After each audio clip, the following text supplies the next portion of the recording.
What's up, guys?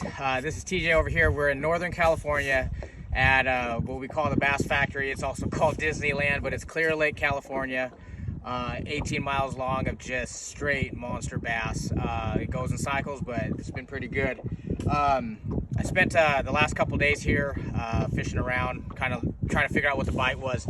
So I wanted to share with you a couple of the lures that I was using, as well as the rods that I chose. And it was a two-deal. For the moving bait, you can't go wrong with an LV, the old LV 500. I believe this one is in Wakasaki or something like that. Basically a ghost minnow. And I don't know if you can tell, but that lure is trashed. My line is trashed too. Probably should retie that, but I'm done for the day. And so basically doing an old LV bite here, up here in Northern California. It's what happens every fall and going into the winter.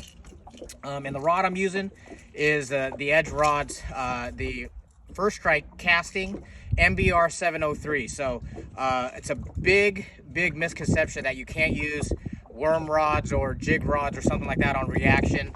The one thing about Edge rods is that they are very versatile.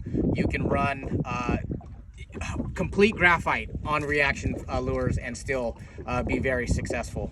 The second rod I was using today, so when I needed to get down and start finessing them, get down to the ground, they wouldn't chase the LV. I was running the Epitome 764.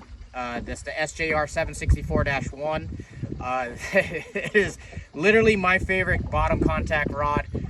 It's not as heavy as, say, a 735, weight-wise and strength-wise, but I'll tell you what, you can feel everything. With the recoil guides and good fluorocarbon line, I'm running straight 15-pound P-line. I was able to feel everything. I mean, every rock, every nook and cranny. I knew it was a snag, and I knew it was a bite. And I knew when they picked them up, and you could just swing for the fences. This rod is awesome. I even boat flipped a couple of 5+6s with it. I wouldn't recommend boat flipping them with this rod. It is more a sensitivity rod than a meat stick, but I still did it. So anyways, these are the rods I was using, guys. Go check them out, edgerods.com.